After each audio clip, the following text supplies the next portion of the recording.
I've actually never had marmalade before, and since my boy Paddington loves it so much, I thought it was finally time to give it a try. I bought some just for you, Paddington. It smells interesting. I thought it was like a liquid, but it's like a goop. So, here it goes, I guess.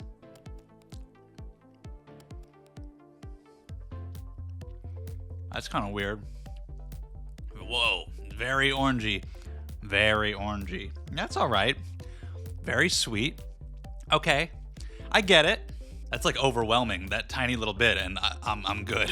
Paddington, you're crazy. Welcome to Box of Chocolates, where you never know what you're gonna get. Today you're getting a taste test and my review of Paddington in Peru, which I got to see a little bit early. They gave me a keychain. It's got marmalade, and it's got his suitcase, and it's got a little Paddington himself, and that's adorable. I really like the first two movies. I think they're cute. They're fun little family films. The second one in particular makes me tear up at the end, and I know I'm not the only one.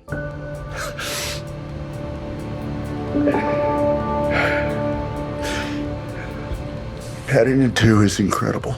This did release in the UK last year, and I was kind of concerned that I didn't really hear anything about it at all. Nobody seemed to really be talking about it, so I was wondering if it was going to live up to the other two. We do have a different creative team this time. But either way, I was still excited to see more Paddington adventures. So how did it turn out? Let's start off with the positives. It's just nice being back with these characters again. The cast is great. Ben Whishaw as the voice of Paddington. I just love his portrayal of this character. Even though I really like the second movie, one thing that was unfortunate about it, even though it's funny that Paddington is in prison for almost the entire movie, the fact that he's separated from the family makes me kind of miss the family bond that was in the first movie. And so I like that they're completely back together in this. He's going on this adventure in Peru with them. It's nice to have them all together. And then you also have some great supporting cast members. Antonio Banderas is this riverboat guide, and Olivia Colman is this very strange nun. And those two in particular were the most fun. They seemed like they were having a blast with these roles. I loved it anytime they were on screen. It carries over a lot of what people liked about the first two films. They're very innocent and sincere and heartwarming, and so I like the kind of changing dynamics we've gotten with the family as the kids have gotten older. The son in particular, it looks so much older now compared to the other two films, and I like that they could have easily gone the route of making them like edgy teenagers who are like, "Mom, I don't want to listen to you, stupid mom," and they don't do that at all. They play it very realistically. The family has just kind of grown apart because the kids have gotten older, time has passed, they're just doing their own things now, and so the mom in particular is very sad about that and wants to use this time to get closer to the family. They don't treat it as this over-the-top, ridiculous thing that makes the characters unlikable. They do it in a way that makes sense. I do enjoy the setting visually, these jungles and this river and these temples and things like that. Very different, very change of pace from the first two. I think that was a good idea, switching things up. It's definitely a good movie for kids. It carries over these themes about family and kindness, and there's enough humor and enough sincerity for adults to get a lot out of it too. There are a few things that I'm mixed about. Even though I think it was a good idea on paper to switch up the setting, it does feel like it kind of loses something. A little bit. I'm not familiar with the books. I don't know if they ever go to the jungle. But here it does feel a little bit like you've lost something that the first two films had when you have Paddington be able to interact with all of these different people and in human civilization and be kind of out of place. That's a big part of the charm. And here we have a very streamlined adventure. We have to get from point A to point B, trekking through the jungle, dealing with the dangerous things along the way. And so it feels like it loses a little bit of the sort of grounded nature of the first two films, where we're just interacting in society, dealing with these things as they come about in the lives of these characters.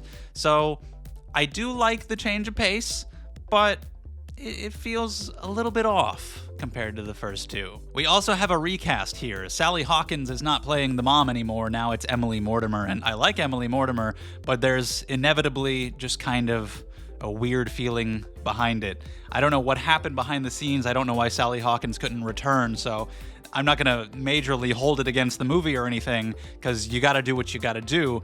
If you can't have her, you still should have the character, definitely. So she does a good job as the recast version of the character, but it's just inevitably a little bit like, That's not her. Especially when you get to the emotional moments and things that have been built up with the kids and with Paddington over the course of the other films.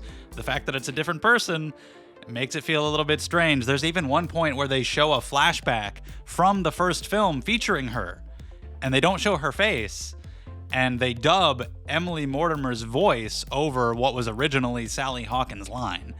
And I was taken out of the moment. I was like, you didn't have to do that. You could have had it play silently with the way that you were portraying this scene here, rather than just distracting me like that. As for my negatives, I just don't think this one lives up to the other two films. It's not directed by Paul King, it's Dougal Wilson this time, and it is his first feature film. The writers are also different, so it just doesn't feel like they quite captured the magic that those two films went for, along with a recast, along with a change of setting that's a good idea on paper, but in execution, the whole thing just feels like it has lost a little bit of its touch. I just didn't think it was quite as funny. I had a few chuckles. Actually, my biggest laugh was, I think, the mid-credits scene. I had to wait all the way to the end and then some to get what I thought was the most amusing joke. A lot of it feels like it's getting a little bit old when you've got Paddington doing his hard stare or just the slapstick scenes of his clumsiness. You know, when you do those twice, it's a callback. When you do it a third time, it's getting a little tired. We need to maybe subvert it at this point. And Paddington is a very sincere series of films. I get it. You don't want to be too self-aware. You don't want to change things up too drastically in that regard. But you gotta be tight with the way you write the humor once we're getting into the third film. And I feel like maybe if the original creative team had stuck around, they would have done that. They would have maybe evolved what they had done a little bit more, whereas these new guys maybe kind of just tried to recreate what the first two films had done, and they didn't do it quite as well because those films already did that. I don't think the visual style is quite as strong either. There are a few nice touches, like a few directorial flourishes of different art styles here and there, but I do think the first two films did that a little bit stronger. There's nothing in here that I'm like, this is devastating, and if this was the first ever Paddington film, that would be weird, because it would be weird to start here. But you know what I mean, if I didn't have other things to compare it to, it would seem a little bit stronger, but it's just... it feels like it is a step down from the other two. I also don't feel like the heart and the message was as strong this time. I like the setup of the family kind of drifting apart, but because it's really innocent, you know, none of these characters are like doing anything bad on purpose. They're just naturally drifting apart, which is realistic, but it also means there's no flaws to overcome. It's just they spend time together on this adventure, and that's nice. That's nice for them. And yeah, it is, but it's not really that impactful of a character journey. And even for Paddington himself, I don't feel like he has as much going on with him in this one. They kind of try to do something with him. It feels sort of shoehorned in at the end. They kind of try to give him this revelation, putting in this message about family and finding yourself and learning about yourself. But it never really felt like it was properly set up. He never really has, again, any flaws where he feels like he doesn't understand part of himself, like he's sad, like he's missing something, like he needs something else. He's fine. So it doesn't feel like a character journey that meets this grand, heartwarming resolution. It feels like a very basic, normal journey, and then at the end, they just kind of tack on this little bit of a message. And it works fine. It's totally okay. It's just not as powerful as the other films. The taste of marmalade is still so strong on my tongue. Like, I took a tiny little spoonful. It is so sweet. There's so much flavor in a little bit. This bear just devours entire sandwiches of this stuff. It's ridiculous. Anyway, the writing is just not quite as tight this time. Haley Atwell is in the movie for like 30 seconds. I thought there was going to be like a plot line surrounding her, something for her to do.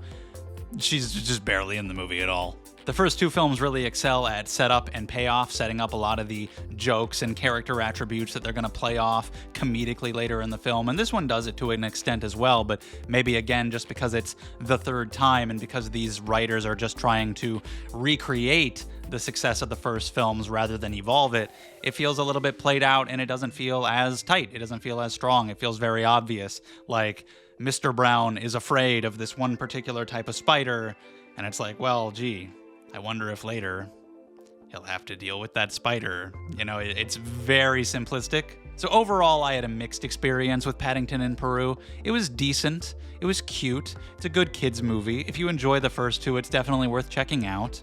But I do feel like it's a good-sized step down. If I watched the first two, maybe I could get the urge to throw this one on too. But I feel like I would mostly be satisfied with those two, and I don't actually know if I would revisit this one. So it is a bit of a disappointment for me, but I can't be mad at this guy. You know, it's not like he's offended me here today. It was still a decent little cute, fun family adventure. But that is all I have to say about that. Leave your thoughts on Paddington in Peru down in the comments below, whether you agree or disagree. I'd love to hear from you down there. What'd you think about the other two? How do you think this one lives up? How did the setting and the humor and the writing all work for you? Let's talk about it down in the comments. Thank you so much for watching. If you enjoyed, subscribe so you can see more. Leave a like on the video, all that jazz.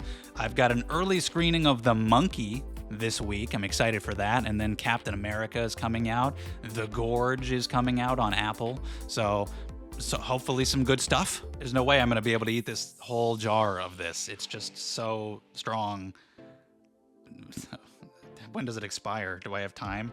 Oh yeah, we good. Anyway, thank you so much. I appreciate it. And I'll see you next time.